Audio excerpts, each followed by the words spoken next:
Welcome to Reclaiming Me, a trauma-informed podcast helping women with complex PTSD heal the lasting impact of childhood attachment wounds from parents and caregivers, so you can finally release people-pleasing and perfectionism and learn to trust in relationships, beginning with the one you have with yourself. I'm your host, Cindy Payne, therapist, trauma specialist, and a woman who has walked this path both personally and professionally. There's a kind of exhaustion that doesn't make sense on paper. You're sleeping, you're eating reasonably well, you've tried supplements and routines and maybe even therapy, and still your body feels heavy. Your brain feels foggy, and getting through the day takes more effort than it should. For many women in their 30s, 40s, or even 50s, this kind of fatigue can feel really confusing. It can feel super frustrating and maybe even a little scary at times, especially when it begins to show up later in life after years of functioning and pushing through and holding things together. And if you identify with this, then this episode is for you. Because for many women, especially those with complex trauma histories, what I want you to know is that this exhaustion is not random. It isn't laziness, and it is not a personal failure. This exhaustion is the long-term cost of surviving. So today we're going to talk about why women with complex PTSD often feel exhausted all the time, and why it can become more noticeable in midlife, what chronic stress and trauma actually do to the body, and why rest itself can start to feel difficult or even unsafe. When you see the full picture, a lot of what feels confusing finally begins to make sense. And for years, I was trying to solve what felt like a mystery inside of my own body. I was exhausted all the time. My menstrual cycles were irregular. My energy would just crash unpredictably. And I had symptoms that didn't fit neatly into any one diagnosis. It didn't stop me, though, from going to doctor after doctor. And eventually the language shifted to something that I couldn't really argue with. Unexplained. Unexplained hormonal symptoms. Unexplained fatigue. Unexplained infertility. And I want to pause here and be clear to the listeners that not everyone tuning in today wants to reproduce. And not everyone measures health through fertility. And this episode isn't about motherhood being the point. What matters is that our reproductive years, whether we bear children or not, are a time when our hormonal systems are incredibly active and deeply sensitive to long-term stress. And for me, that unexplained label came with a whole constellation of symptoms. The exhaustion, the brain fog, the mood swings, the inflammation, and a body that felt increasingly unpredictable. And yet, on paper, nothing was wrong. And this was so frustrating to me because this started for me personally in my 20s. And I can remember going and being asked to give blood. And then they would look at my blood work and they would say, it's all normal. And what I didn't understand, though, at the time was that trauma and chronic stress don't just affect how we feel emotionally. chronic stress and trauma shapes how our hormonal systems function over time. And fertility just happened to be the place where my body's strain became visible first. And so, again, I want to just emphasize that this episode isn't about reproduction. It's about why so many women began noticing fatigue, imbalance, and breakdown during certain life stages, and how complex trauma often sits quietly underneath those symptoms. So, if you're listening and thinking, why now? You're asking exactly the right question. And for many women, I want you to know that the exhaustion associated with complex trauma doesn't show up all at once. So it is a slow accumulation, and it often becomes visible during periods of hormonal transition. And it's not because the hormones are the problem, but rather because the hormones reveal stress that's already there. And so think about it this way. For women, our 30s and 40s and 50s include peak reproductive hormone cycling, perimenopause and menopause transitions, shifts in our estrogen, our progesterone, and our cortisol levels, and changes in how the body responds to stress. So even if you've never wanted children, never tried to conceive, or maybe you've never even tracked your cycle closely, these hormonal shifts still matter very much because hormones influence our energy, our sleep quality, our immune function, our mood, and inflammation. And these are all areas already impacted by long-term stress for chronic trauma survivors. And for those of us maybe who did try to conceive, fertility medicine often becomes the first place that our exhaustion is medicalized. For me, at the age of 24, I was diagnosed with unexplained infertility. And I remember looking at the piece of paper and thinking, what the heck does this mean? Unexplained infertility, that's it? I'm 24. And what I know now is that it is a common diagnosis. And for many trauma survivors, it's less a mystery and it's more a message that the body has been sending for years. And in my case, fertility testing didn't reveal a single smoking gun, but my body was clearly struggling. So the fatigue, the hormonal irregularity, the inflammation, and the emotional dysregulation that I was experiencing, these were all connected. And they just weren't being looked at together. Rather, they were being looked at in isolation as Western medicine tends to do. And what chronic stress science shows us is that stress hormones like cortisol, they directly interact with reproductive hormones. So when stress is ongoing, the body may downshift processes that aren't essential for our immediate survival. And again, this is not a failure, but this is the body's really smart way of adapting. And so I just want to pause right here and clarify that this does not mean that trauma causes infertility. It doesn't mean that fertility defines our health. And it doesn't mean that reproduction is the goal here. Okay?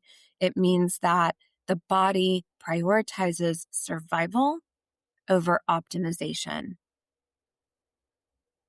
And for women who maybe have never pursued pregnancy, this same pattern can show up as worsening fatigue, sleep disruption, autoimmune flares, mood instability, and chronic inflammation in the body.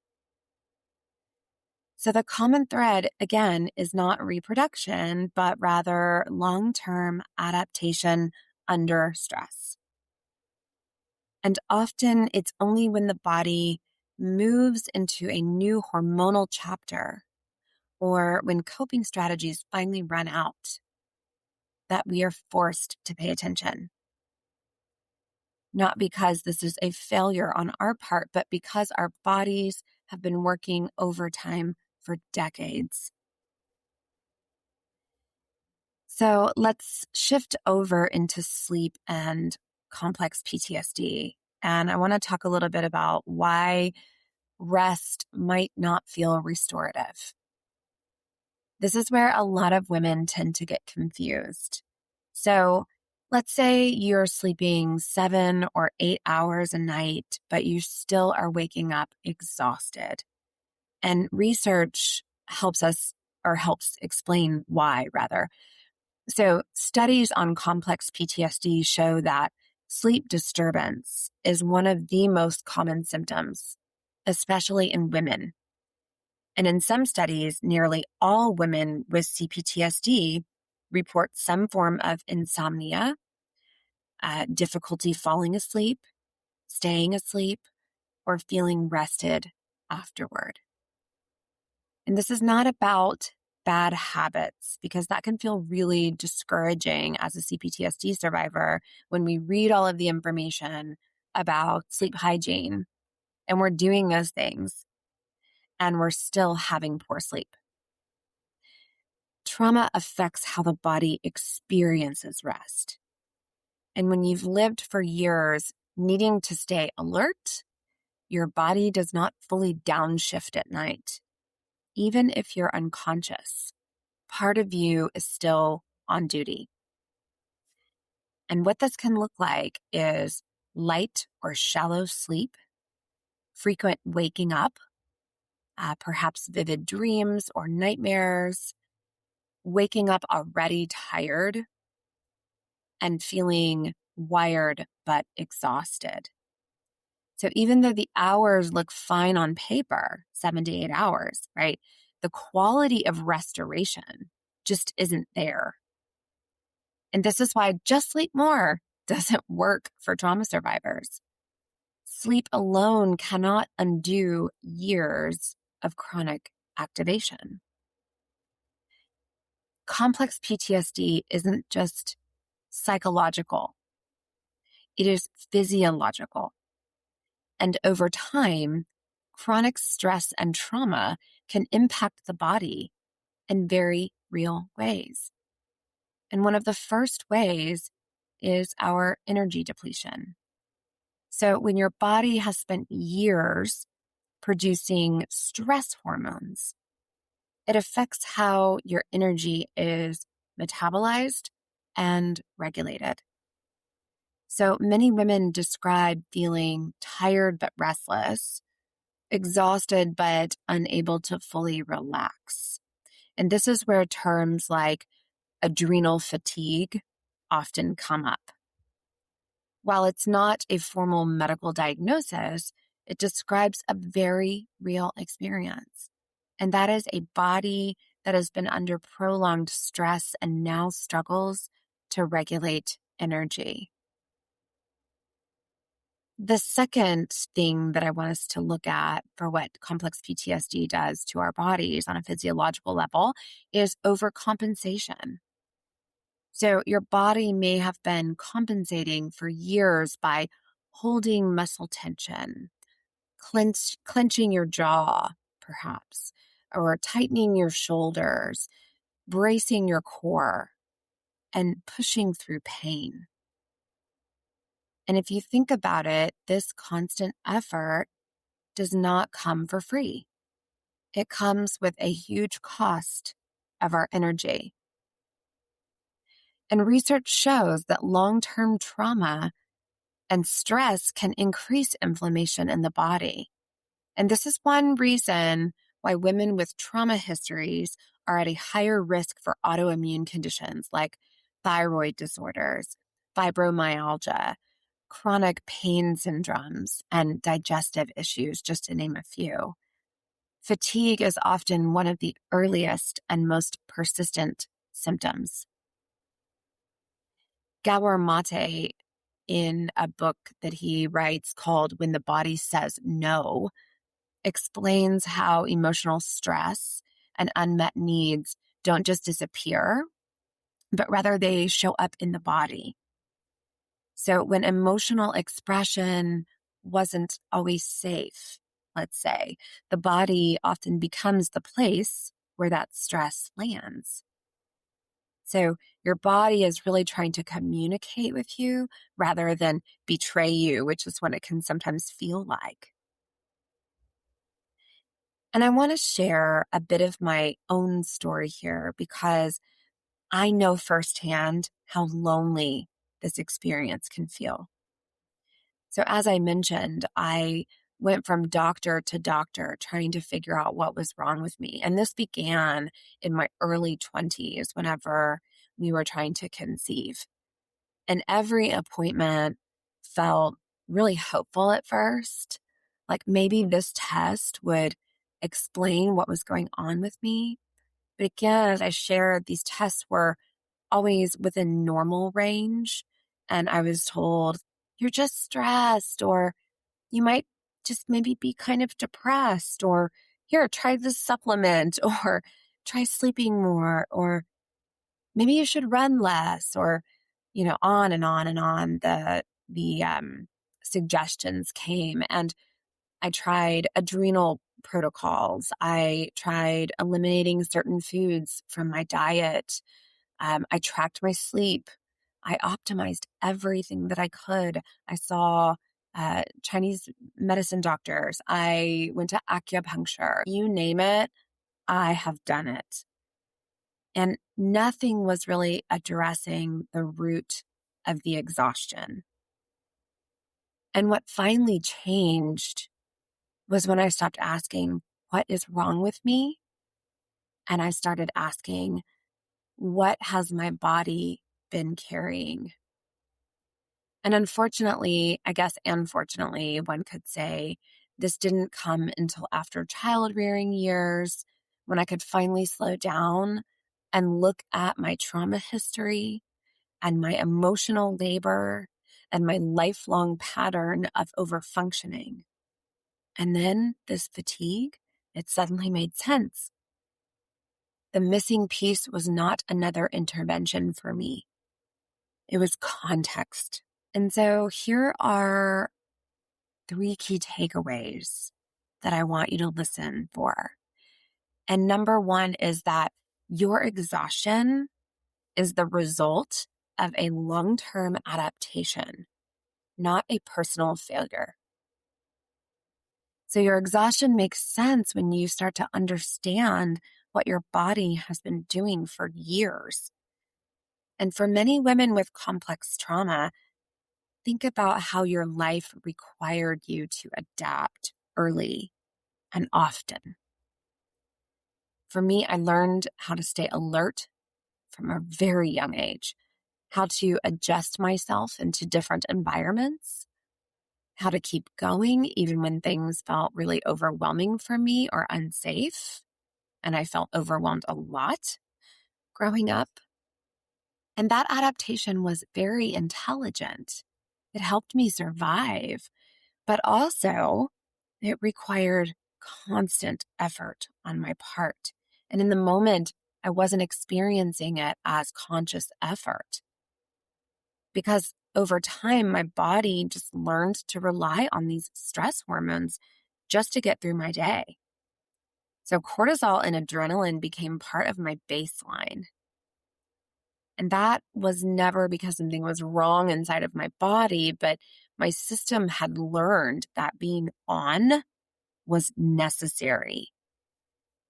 And the problem is that this kind of adaptation, it was never meant to be permanent.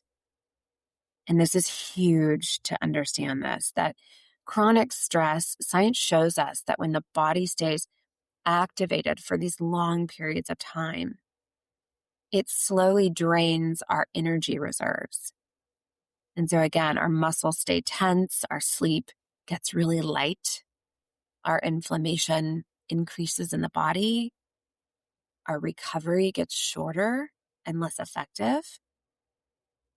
And so when your body finally starts to feel heavy, slow, foggy, or depleted, it's not a sudden breakdown. This is a delayed response. It is a response to years, and in my case, sometimes decades of coping. And this is why reframing exhaustion matters so much. Because when you see fatigue as a personal flaw, what do? You push harder. But when you see it as a long-term adaptation, you can finally stop fighting your body and start listening to it. And the second takeaway that I want you to hear today is that emotional labor is real labor. And it's one of the biggest drains on your energy. And for many women, they don't even realize they're doing it. And when I say the phrase emotional labor, it might be the first time that many of us have heard of that or even really thought deeply about it. So I want to define what emotional labor really is. Emotional labor looks like managing other people's moods, anticipating reactions, smoothing over tension, people pleasing, caretaking, and maybe the constant monitoring of yourself to stay acceptable or safe. And for women with complex trauma, our emotional labor button is automatic quite often. So we might not even notice how much energy it takes because we've been doing it for so long. But here's the truth. Invisible work, it still costs energy. So you can spend an entire day not doing much and still feel completely wiped out because the work that you were doing was internal. It was mental. It was emotional. It was relational. And this is where mind-body research is especially important. When emotional stress doesn't get expressed or resolved, it doesn't just disappear. It stays in the system. And over time, it shows up as tension and fatigue and pain and inflammation and maybe even chronic illness. So Gabor Mate talks about this as the body carrying what the mind couldn't safely express. And I love how he frames that because it makes so much sense. If you've ever wondered why rest doesn't feel restorative or why your energy just disappears after a social interaction, this is often why. Your body isn't just recovering from the tasks, it's recovering from managing. And here's the part that I want you to hear very gently. You don't need to eliminate emotional labor completely to heal, but becoming aware of what you're expending is really powerful. Because once you see where your energy is going, you can start to make different choices. Think smaller boundaries, more honesty with yourself, less self-monitoring when it isn't necessary. Because energy isn't just physical, and exhaustion isn't always about doing too much. Sometimes the exhaustion is about carrying too much. So the third and final takeaway that I want you to hear is that rest and recovery and restoration are harder for CPTSD survivors, but they are still possible. And I really want to approach this with a lot of compassion because rest has been one of the things that's been really hard for me in my life. So if rest feels hard for you, If slowing down makes you feel anxious or restless or guilty, again, there's nothing wrong with you, because for many CPTSD survivors, rest wasn't neutral. It may have been unsafe or maybe conditional, something you had to earn. So the body learns to stay alert even when there is no immediate danger. And that is why simply taking a break doesn't always help. Because you might lie down and feel more tense, or you might sleep and wake up tired. You might take time off and feel uncomfortable the entire time. And that doesn't mean that the rest isn't working. It means that your body hasn't learned yet that rest equals safe. So I want you to hear me really clearly on this, that recovery for trauma survivors is not about forcing stillness or productivity-free perfection. It is about gradually teaching the body that it no longer has to overcompensate.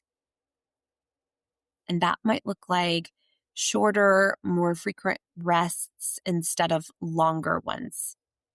So think about like little 20-minute cat naps. Reducing emotional exposure and not just the physical tasks. So that if there's something in your life that is causing a lot of expending on your part emotionally, how can we start to think about reduction? Choosing environments that feel regulating for you. So office spaces, think places in your home, what might need to be added to feel good and safe and calm. And allowing good enough instead of optimal. Because true restoration happens when the body no longer has to stay on guard all the time. And that process is slow and it's nonlinear and it's deeply human. But it is possible. So if you take nothing else from this episode today, I hope you take this, that your tiredness is not a moral failing. Your tiredness is not laziness. Your tiredness is not something that you need to push through. Rather, it is information from a body that has been surviving for a very long time. And when you listen to that information with curiosity instead of judgment, healing stops being about fixing and it starts being about care. And so as you start to think more about rest and recovery and restoration, please remember that rest, it requires us feeling safe. So not just physical safety, but internal safety. That sense that nothing is about to be demanded of you or managed or endured.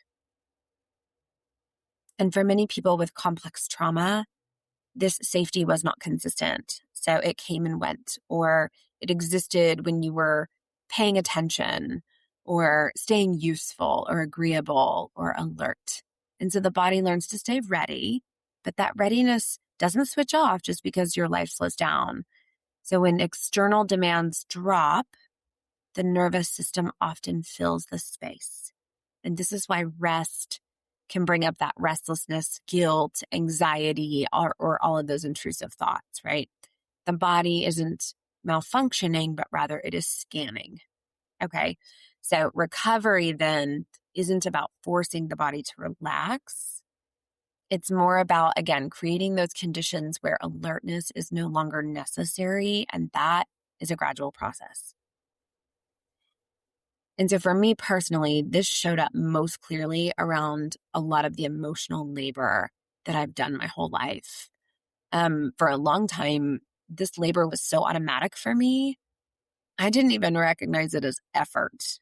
Like I would track conversations and anticipate needs and manage tones and step in before anything felt unstable.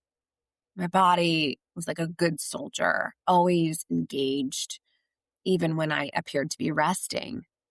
So healing for me didn't start with dropping everything because that, again, would have felt too unsafe for me. My system wasn't ready. It started by noticing. And noticing meant looking at where my energy was going in these small, constant ways. The mental notes, the silent adjustments, the impulse to hurry up and smooth things over before anyone else noticed that there was something to manage. And the next step wasn't letting everything go again, but rather choosing just one place to pause. And so for me, maybe I didn't correct something immediately, or maybe I didn't follow up right away to a text or an email. Maybe I just let someone else handle something imperfectly. I'm still working on that one. And let me be very transparent. This brought up an enormous amount of discomfort when I started doing this. My body wasn't used to tolerating uncertainty. I had to build distress tolerance, which just simply means I had to learn how to sit with that feeling that something might be dropped or misunderstood or done differently than I would do it. And over time, I also had to build trust that other people could carry their part, trust that relationships wouldn't collapse if I wasn't constantly managing them, trust that my worth wasn't tied to keeping everything running smoothly. And I'll be honest, sometimes the ball did get dropped and still does. And sometimes things still aren't handled perfectly. And some areas become messier and some outcomes are not ideal in my life. But what is the cost? For me, the cost was still lower than the cost of doing it all myself. So as I put down these small pieces of emotional labor, my body began to respond. My sleep deepened. My energy stopped crashing as hard, and my baseline tension began to soften. Restoration for me did not arrive all at once. It has arrived and still continues to arrive in small increments as my body is still learning through experience that it no longer has to overcompensate. And over time, my readiness, I notice, is beginning to soften. My rest is beginning to feel like less of a threat, and my recovery became possible. This is a practice, a really slow practice. So I'm sorry to say, but this is not a podcast for a quick fix. This is a podcast for more of relational understanding. And on this podcast, I'm going to keep talking about how to practice this, how to notice emotional labor, how to experiment with setting it down safely, and how to build our tolerance for the discomfort that comes up, and how to support our body as it begins to learn this new rhythm, because you don't have to do it all at once, and you don't have to walk through this by yourself. So, in closing today, I want you to know that if you are tired all the time, please hear this clearly. Your exhaustion makes perfect sense. It is a body that has been adapting and compensating and surviving for a really long time. And what you're feeling right now is not a failure. Rather, it's the cost of carrying more than one system was meant to carry alone. And today we covered 3 really important things. That fatigue is often the result of long-term adaptation. Years of staying alert, functional, staying responsive, they add up. And eventually the body asks for a different arrangement. And second, that emotional labor drains energy in really quiet ways. So the managing, the anticipating, the monitoring, even when it's invisible, it takes a toll. And when that emotional labor becomes constant, rest alone doesn't restore what's being spent. And third, that rest is difficult when safety hasn't been consistent. So recovery doesn't happen through trying to force relaxation. It happens as our bodies gradually learn that it no longer has to overcompensate. So if you want one small place to begin, not to fix anything, but just to notice, then I would invite you to pay attention to one moment this week where you feel the urge to step in, maybe to smooth something over or manage an outcome. And you don't have to change what you do, okay? Just notice the impulse and what it costs you. And that awareness is not nothing. That awareness is the beginning of redistribution. And in the midweek reframe, which airs on Wednesday this week, I'm going to be building on this with a simple shift. So instead of pushing through, pausing and asking, what can I release today? Healing doesn't mean suddenly having endless energy. It means learning how to stop burning it on survival. And that, slowly and gently, is where the real rest begins. I'll see you back this week on the midweek reframe and next Monday for a full length episode. Thank you. Thank you for spending this time with me today. I hope you leave feeling a little lighter, a little more grounded, and a little closer to trusting yourself and your inner experience. If this episode resonated with you, please follow or subscribe so future conversations can meet you when they're needed. And if someone came to mind while you were listening, consider sharing this episode with them. That's one of the ways this work reaches the people who need it the most. You can find me on Instagram at Cindy Payne Rooted, and you can also visit me at cindypayne.com, where you'll find all episode links, blog posts, practice updates, and a free people-pleasing style quiz designed to help you notice your patterns with more compassion.